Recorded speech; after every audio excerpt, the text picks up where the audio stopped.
Wato sabon rikici yana so ya balle tsakanin kasar mamaya da kuma kasar Turkiya da kuma kanta ita kasar Amerikan din. Wa'annan kasar da Trump da kuma Benjamin Netanyahu suna so su ƙara waiwayo Erdogan saboda yanda suka ce bai yi musu abin da suke so yayi bai yi musu a wannan yakin ba. Amma majoritin mutane ba su gane dan me yasa Erdogan ya koma gefe ya shiru ba. Me yasa? Me yasa ya koma gefe ya shiru? Na farko abin da yasa ya koma gefe ya shiru abin ya fi ƙarfinsa. Na uku kuma irin cin amanar da aka yi masa a Siriya shine yanzu yake ya koma gefe ya kalli kasar Amerikan kuma ya kalli kasar mamaya. Tabbas an ci Siriya. Kuma yanda aka ci Siriya, yanda yake tunanin zai samu a Siriya ba a basa ba. Abin da yake tunanin za a yi masa a Siriya ba a yi masa ba. Asali ma ita kanta kasar mamaya da kasar Amerikan su suka dinga cin karansu da babbakansu, ƙarshe alkawarin da aka yi masa gani ko maganar sama ba a yi. To wannan yana ɗaya daga cikin dalilin da ya sa Erdogan ya koma gefe ya shiru yana kallon ƙasar mamaya kuma yana kallon ƙasar Amerikan kuma yana kallon ƙasar jamhuriyar musulunci tana abin da ta ga dama ya rabu da ita. Na farko dai abin ya fi ƙarfinsa. Na uku kuma shiga Siriya ya zame masa darasi. Na biyar kuma ɗaure musu gindi da ya yi aka ragargaza Gaza shi kuma yanzu yake da na saninsa. Saboda mun riga mun kawo muku wannan bawan Allah mugun munafiki ne Erdogan kenan. Sannan kuma da idanmu mun kawo muku sojojinsa wayanda aka kama su a cikin su aka kama wayanda dakarun Gaza suka kama su sojojin kasarsa sama da 10,000 mun kawo muku wanda suka zo suka taya domin a kurmushe dakarun Gaza wanda duk masu cewa ma kasar musulmi ce amma shugaban ba Yahude ne. To babban dalilin da yasa kuka ga yayi ɗarin nan an zo an ci Siriya asali kasar Amerikan da kasar mamaya su ne suka yi ta mamaya dan gun da yake so a dan bashi din nan ma suka sa masa ido karshe ma da ya takura ce mai suka yi hankali kare wasa da wuta a wajen lokacin da ake raban gado a Siriya kenan kusan ita yanzu Siriya an riga an raba gadanta. Kasar mamaya ta ja abin da ta ja, kasar Amerikan ta ja abin da ta ja, shi kuma Erdogan na farko sai ma ƙara shirya masa 'yan ta'adda wato Kurdawa da aka yi. An shirya masa 'yan ta'adda wanda ba duk duniyar nan ba abin da yake damun Erdogan irin wa'annan Kurdawan. To a yanzu haka an ƙara musu ƙarfi kuma an ware musu yankuna da dama a cikin Turkiya kuma sai a cikin Siriya. Sannan kuma ya tabbatar da cewa tara su ɗin da aka yi da ƙarfin da aka ba su target ɗin ba wai ƙasar Iran ba ne, target ɗin ƙasarsa ne.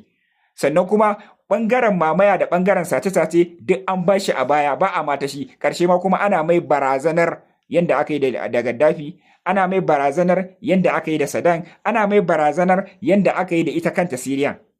Shi yasa wannan karan ya koma yi karatun ta nutsu yayi shiru. Amma wallahi al'azin da a ce ya samu abin da yake so a Siriya, da a ce ya samu irin ci gaban da yake a Siriya, wallahi wannan fafatawar har da shi duk da an kai hari kasarsa, duk da an sani kuma ya san target din shine idan ya bari aka ci nasara akan kasar mamayan akan kasar jamhuriyar musulunci din shi za a cimma a cikin sauki za a kama shi. Wai kuna tunanin cewa Kurdawa da koga sun ki shiga jamhuriyar musulunci kasar Iran kuna tunanin cewa ba a ba su dama bane? Babu irin damar da ba a ba su ba, babu irin makaman da ba a ba su ba. Wallahi damar da aka ba su da a ce na bace aka yi su juya su je su shiga Turkiya da tuni sun riga sun shiga Turkiya sun yi kace-kace da ita. Amma da yake jamhuriyar musuluncin ta san su kuma ta shirya musu kuma ta take musu ta san inda suke, na rantsi da Allah motsi ma suna mitin ma ba mu kawo muku labarin ba, suna mitin ma ta jefa musu mizal sama da 1000 sun mutu amma ko magana ba a yi. Babu irin yunkurin da ba a yi ba, babu irin makaman da ba a basu ba, babu irin abin da ba a basu ba akan su kutsa su shiga jamhuriyar musulunci sai sun yunkura jamhuriyar musulunci ta yi kace-kace da su, ba wai sun koma gefe sun yi shiru bane, suna yunkurawa ne. Yakin irin yadda jamhuriyar musulunci ta ragargaje su shine Erdogan ya gani ya koma gefe ya shiru ya tabbatar da cewa jamhuriyar musulunci wata garkuwa ce a tattare da shi. Jamhuriyar musulunci wata katanga ce a tattare da shi, da cewa aka yi ku juyo ku zo ku shiga Turkiya, na rantsi da Allah da yanzu sun ci Turkiya da irin makaman da ake ba su. Trump da kansa yace ya ba da makamai, ya ba da motocin yaki, ya ba da kuɗi, amma har yanzu Kurda sun ki mai abin da ya ga dama, ba wai sun ki bane, an fi karfin su ne. To waɗanda suke da yanci ma an hana su zama a ƙasa, an sa su sha zallabiya, an sa su shiga masallaci, an sa su ɓuya, barantana kuma waɗanda ba su da yanci. Sojojin naku da kuke ji da su ma an ragargazar da su, barantana kuma waɗanda ba su da yanci. Jama'a, na rantse da girman Allah ko ana so ko ba a so jamhuriyar musulunci a yanzu ita ce babu na biyunta a Middle East. babu nabiyinta. Ku daina kallon Turkiya muguwar munafuka ce. Allah ne ya nuna mana su suka gani, kuma babban dalilin da yasa nan gaba kaɗan dole shi ma zai mara mata, dole zai mara jamhuriyar musulunci, saboda ya san target din shine an haɗa kai da kai an cuci yan Gaza, an haɗa kai da kai an cuci Syria, wanda a gaban idanka kana ganin kasar mamaya ta dinga ragargazar Syria.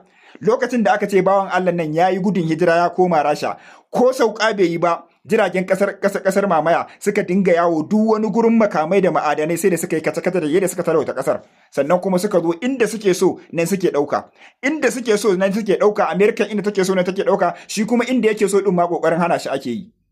Wannan kasan yan uwanka ne musulmai, wa'ayensu bare ba ma yaran ku ɗaya ba, suka yi kaka gida saboda kai, kuma duk da haɗin bakinka da kai ubangiji Allah ya ƙara jamhuriyar musulunci imani, Allah ya ƙara kare ta. Wallahi Allah ne yake tsere ta ba dan adam ba, Allah ne yake tsere ta ba dan adam ba. Na rantse da Allah lokaci ne yi na gaskiya, ko kana so ko baka so dole ka bi.